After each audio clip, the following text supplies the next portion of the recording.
The biggest ni'mat to this nation is the Prophet ﷺ. Islam was given to 124,000 nations, let's say. The biggest ni'mat of Allah is His Habib. The biggest ni'mat of Allah is the Prophet ﷺ.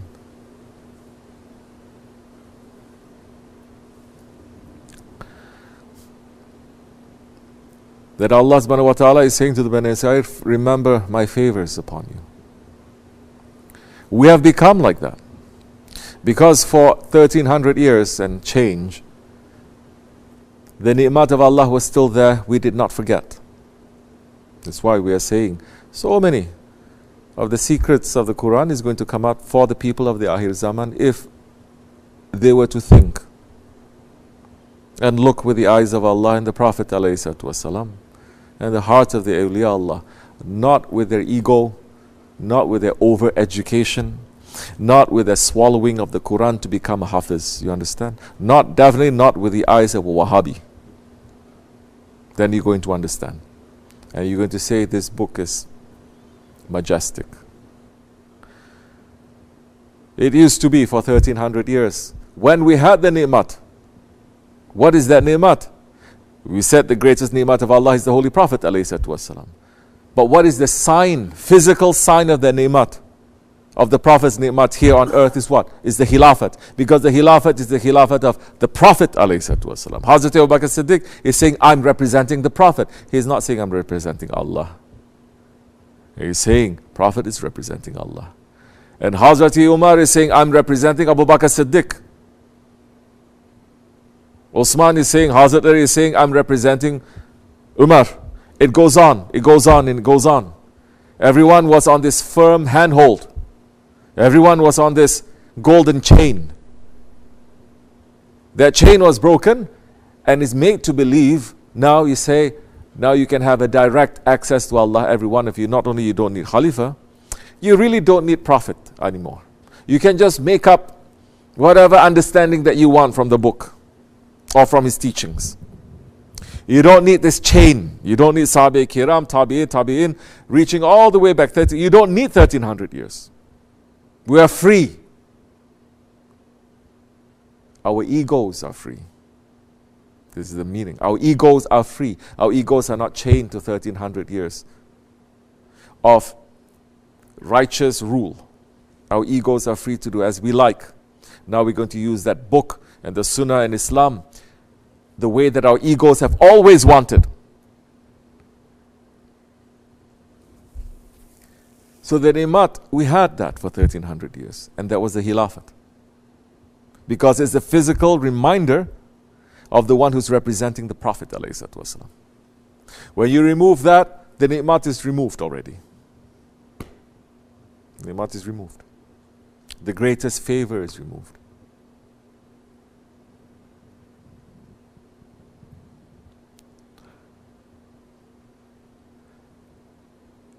So now we become worse than them because we have forgotten the ni'mat. How many people remember? How many people want to remember? How many people want to remember in all, let's say, 73 Muslim nations, let's say? How many are saying, we remember those days where we had a Khalifatullah and every day we're asking Allah to bring it back? How many? Muslim nations today, they are saying, we want the rule of kafirs to be back on us again. We want the rule of kafirs who are hating Islam, who has a record of robbing and pillaging and destroying our culture, our traditions, our religion and everything. We want them. You understand? What did all nations try to remember? Once Allah freed them from the rule of their colonial masters, what did they want to remember? Khilafat? No. They went all the way back to their Jahiliyat. That's what they want to remember. There's pride in the Jahiliyah. Even in the Hijaz now, there's pride in remembering the past before the Prophet ﷺ. Everything that the Prophet was from the time of the Prophet up to the time of the Ottomans, everything is destroyed. But anything that is pre-Islamic, they make that and they put it on top of their heads. And they make sure everybody goes there to make a ziyarat. Correct or no? In the Hijaz. In every Muslim lands too. No one is going back to the Khilafat. So now, those words, remember my ni'mat to the Bani Israel. As the Prophet ﷺ has said, my nation in the Akhir Zaman, they will resemble the Jews and the Christians step by step. Even if they were to go into the hole, they will also follow. Because now it's not about how the Muslims must be different from others, it's how the Muslims must be the same. How the Muslims cannot be different from others. How we are all the same.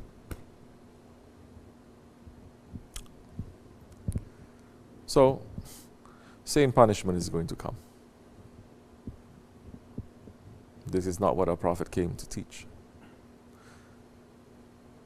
And those Wahhabi type scholars that they are so strong in saying there's bid'ah, shirk, haram and kufr, very strong they're saying it, but they're standing on very weak,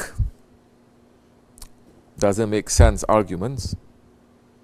When they say we want to become more intelligent and get more diplomas, and they go to schools that gives you more diplomas, and they go to these schools, and these schools, they don't listen to Ahl Sunnat scholars, but they listen to the Kafir lecturers, and the Kafir lecturers teaching them about Islam and saying, no, it's like this, like this, like this, and they listen to them.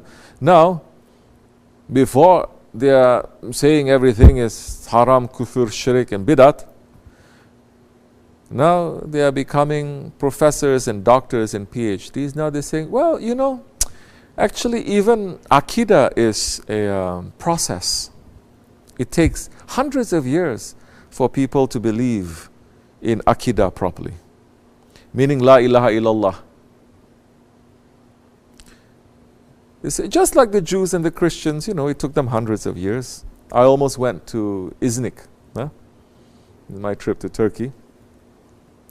You went, didn't you? We didn't go, but Shaykh Efendi is making some of our representatives to go.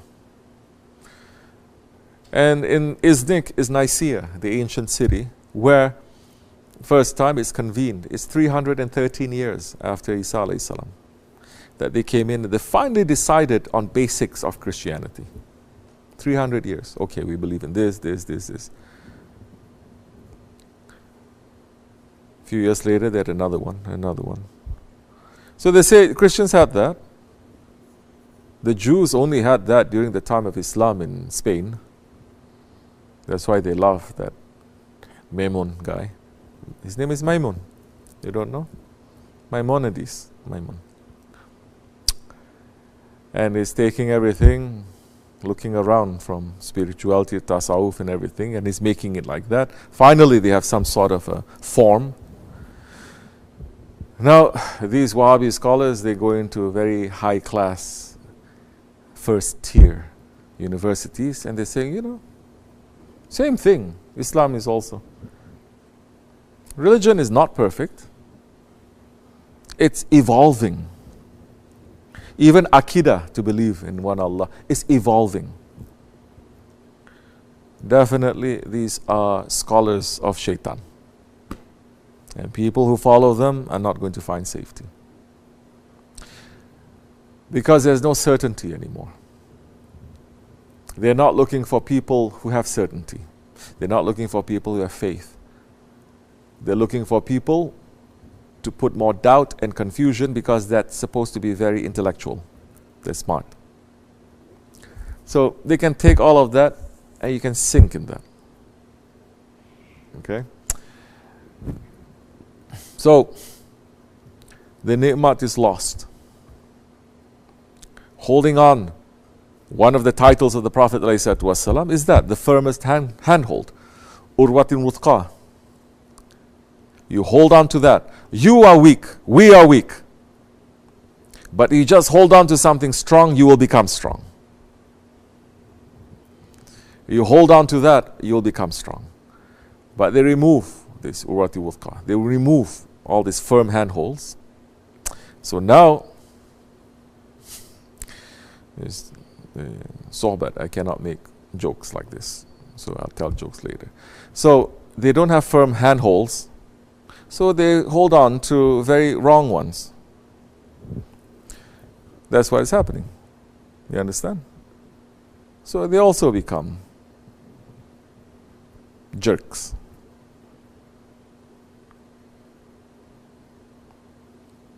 There's no ni'mat. Because only people who understand the ni'mat, the favor of Allah, and when Allah speaks to them softly, they will melt. And when Allah says, remember me and I will remember you, they will melt. Then they will say, who am I that Allah is remembering? That if Allah is saying, so give thanks to me, and the next line is what? And do not? Yeah, not listening. When those words are said, then because you are so close, and those words are words of intimacy. People don't want to be intimate with Allah or with the Prophet. They want to be busy with their lives. They don't want Allah and Prophet to interfere into their lives. They become like Christians and Jews. No, please, brother, not too much Islam, please. Let's just have a normal life.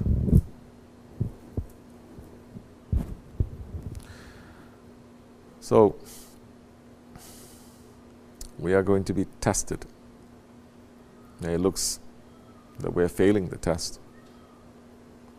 Believers must run away from such people, must run away from such associations, must run away from such worlds and come to your mountaintop, whatever that mountaintop means to you, which means clear air, better view of everything, few people, simple life. Don't think mountaintop also like literally in a mountaintop. There are people who come to this mountain top. People who are giving promise to us, but they still bring their dirtiness up here. And we're saying get rid of it. They cannot get rid of it. They're still in the mountaintop, but they're not behaving like they're in the mountain. They're behaving like in the sewer. That we're saying, at least now, you're not going to be too comfortable here. They pull themselves out. Good. Stay out. We cannot have hypocrites, we cannot have liars. You understand? So,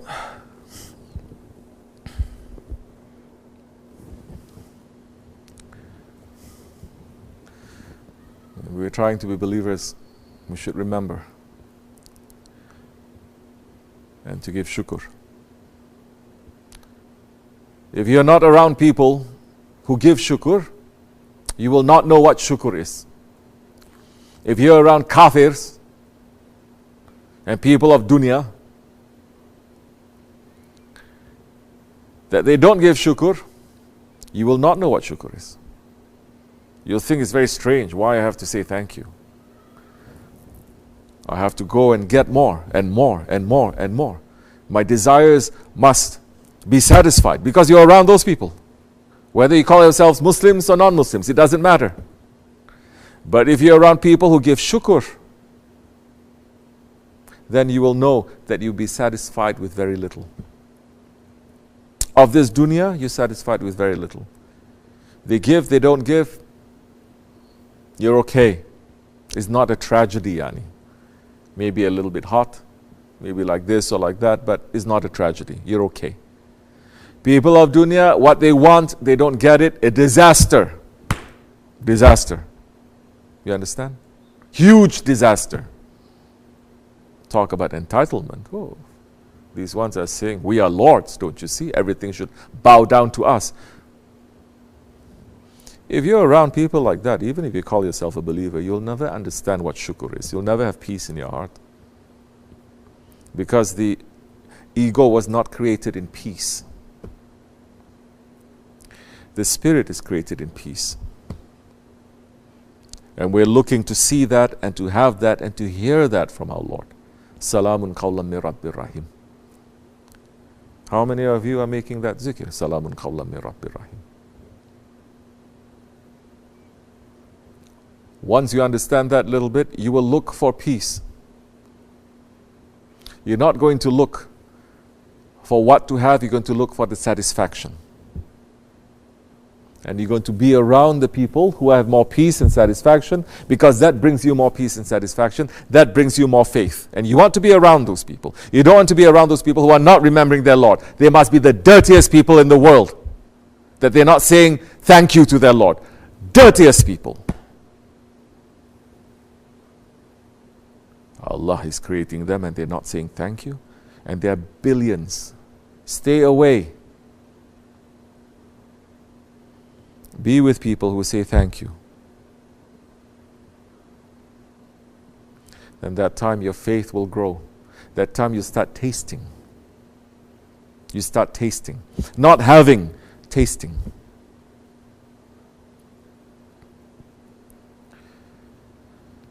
Astaghfirullah alazim wa atubu ilayh. Be careful. And if you have a shaykh, hold on to him tightly. Don't be stubborn. Look to see. Try to understand. Our shaykh is not a normal one.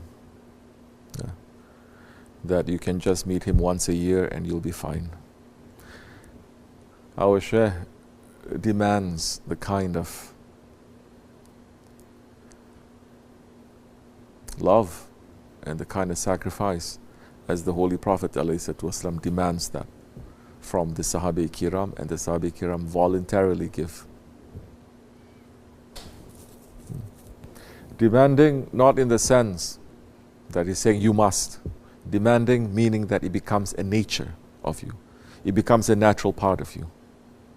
You say, actually my ego doesn't want it, but I have to do it because it has become, I've become more of the nature of my spirit. You understand? May Allah make us to be more obedient ones, to be more intelligent ones, to be more patient ones, to become ones who are more thankful and more asking for forgiveness, and stronger ones, not to have any fear in our hearts for anything other than Allah and His Prophet and our Shaykh, the holy ones. We're asking Allah to protect us because we are His weakest ones, but to make us to become strong ones for Haqq. For the sake of the Holy Prophet ﷺ, for the sake of Sultan al-Awliya and SahibulSaif. Inshallah, al-Fatiha. Assalamu alaikum.